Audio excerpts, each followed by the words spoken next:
Hello दोस्तों, मैं संजीव। आप सभी का विद्या पॉइंट में स्वागत है। हम बात कर रहे थे इतिहास, और इतिहास में हम चले आए मध्यकालीन इतिहास के ऊपर। आज हम देखेंगे मोहम्मद गोरी के बारे में। पृथ्वीराज चौहान से जो युद्ध होगा, तराइन का पहला युद्ध जो 1191 में लड़ा जाएगा, और तराइन का दूसरा युद्ध जो 1192 में लड़ा जाएगा।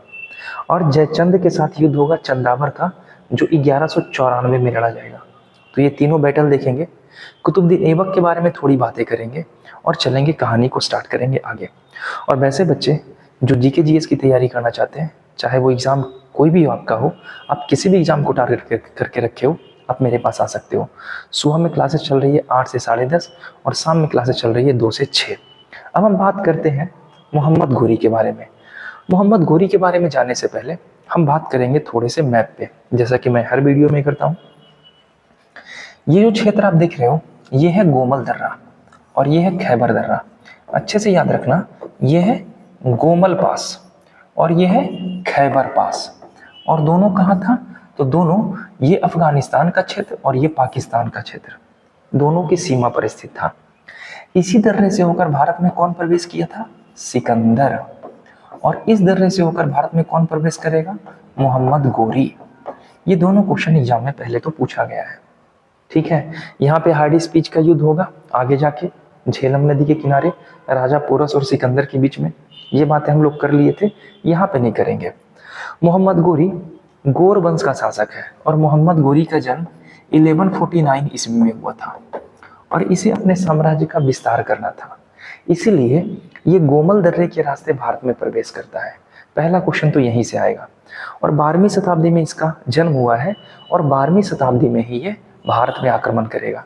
मोहम्मद गोरी किस वंश का, ये पूछा जाएगा, तो ये संस बनी वंश का है।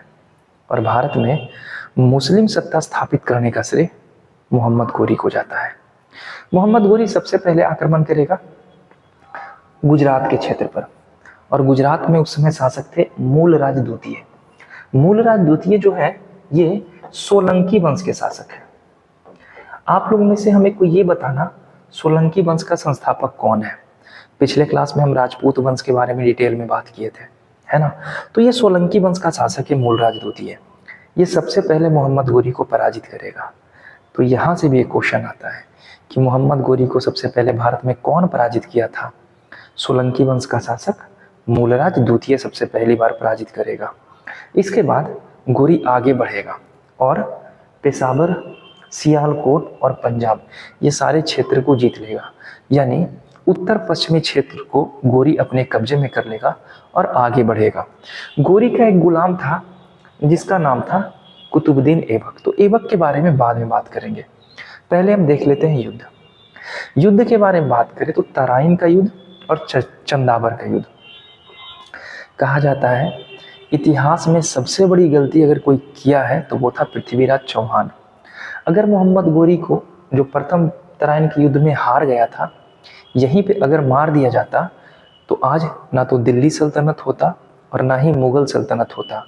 जो 1206 से कहानी स्टार्ट होती है और 1857 दिल्ली और मुगल मिलाकर, ये इतना जो लंबा समय दिख रहा है, लगभग 650 साल का, ये इतिहास होता ही नहीं अगर पृथ्वीराज चौहान यहीं पे मोहम्मद गोरी की हत्या कर देता, माफ नहीं करता। तो तराइन का युद्ध कहाँ हुआ था? तो ये हरियाणा के क्षेत्र में। पहले तो यही क्वेश्चन पूछ लेगा कि तराइन स्थित है कहाँ? तो हरियाणा के क्षेत्र में स्थित था। पहले युद्ध में पृथ्वीराज चौहान जीतेगा, मोहम्मद गोरी को माफ कर देगा, और नतीजा ये होता है कि अगले ही साल तराइन के दूसरे युद्ध में मोहम्मद गोरी पृथ्वीराज चौहान को पराजित करेंगे, कैद करेंगे, अंधा करेंगे और मार देंगे। तो पृथ्वीराज चौहान तो मारा गया। पृथ्वीराज चौहान किस वंश का था ये पूछा जाता है, तो ये चहमान वंश का था। चहमान या चौहान वंश का था। और पृथ्वीराज चौहान के दरबार में एक व्यक्ति रहते थे जिनका नाम, जो पृथ्वीराज रासो की रचना किए थे, पृथ्वीराज रासो। तो आप हमें बताना पृथ्वीराज रासो के लेखक कौन थे जो इनके दरबार में रहते थे। और यहीं पे ये बात कहा गया है कि पृथ्वीराज चौहान जयचंद की पुत्री, जिनका नाम था संयोगिता, संयोगिता का अपहरण करके विवाह कर लेंगे। ये बातें यहाँ पे लिखा गया पृथ्वीराज रासो में। तो इसके लेखक कौन थे आप हमें कमेंट में मेंशन करना। चंदावर का युद्ध लड़ा जाता है 1194 में, और इसमें जयचंद किस वंश का शासक है? तो ये गढ़वाल वंश का शासक है, और गढ़वाल वंश का अंतिम शासक है जो मारा जाता है। तो मोहम्मद गोरी तराइन का दूसरा युद्ध और तराइन और चंदावर का युद्ध जीतता है और भारत में मुस्लिम सत्ता की स्थापना करता है। इसके बाद मोहम्मद गोरी का एक गुलाम था जिसका नाम था कुतुबुद्दीन ऐबक। ऐबक मेरठ जीतता है, दिल्ली जीतकर गोरी को देता है, और गोरी अपनी राजधानी बनाता है 1193 में दिल्ली को।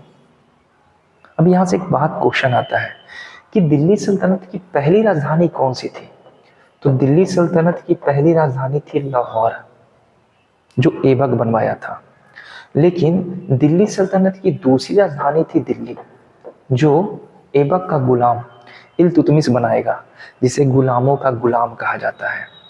तो अच्छे से ये क्वेश्चन को याद रखना। आगे चलते हैं, अब बात करते हैं थोड़े से ऐबक के बारे में।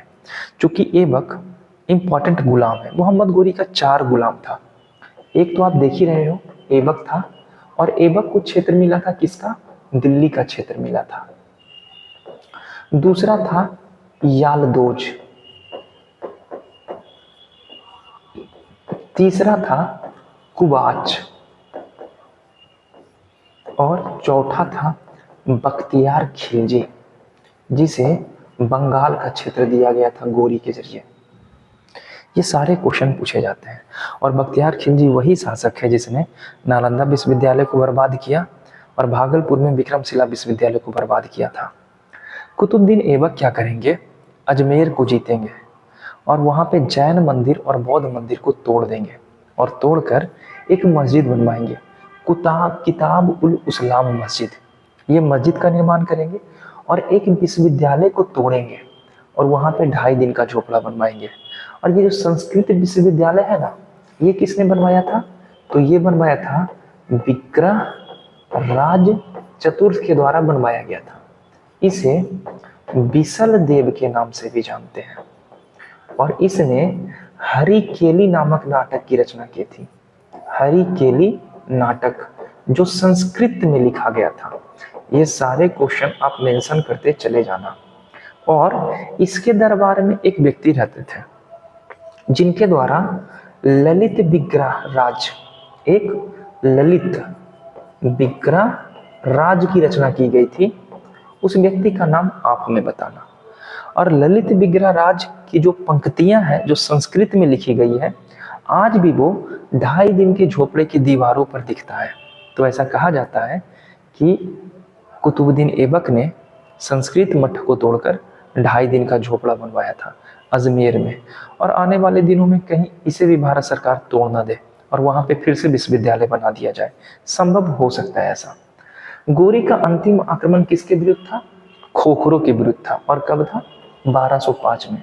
कहा जाता है गोरी जब वापस लौट रहा था ना, तो 1206 में गोरी की हत्या कर दी गई दैमक नामक स्थान पे, और मृत्यु के बाद ऐबक गद्दी संभालता है, और ऐबक 1206 ईस्वी में दिल्ली सल्तनत की स्थापना करेगा, और पहला दिल्ली सल्तनत में वंश होगा गुलाम वंश। और दिल्ली सल्तनत के बारे में बात करेंगे हम कल। अब जाते जाते आपसे एक क्वेश्चन ये है, चंदावर का युद्ध कब और किसके बीच में हुआ था? इसका आंसर आप हमें कमेंट में मेंशन करना। पढ़ते रहना, खुश रहना। मिलते हैं नेक्स्ट वीडियो में। बाय।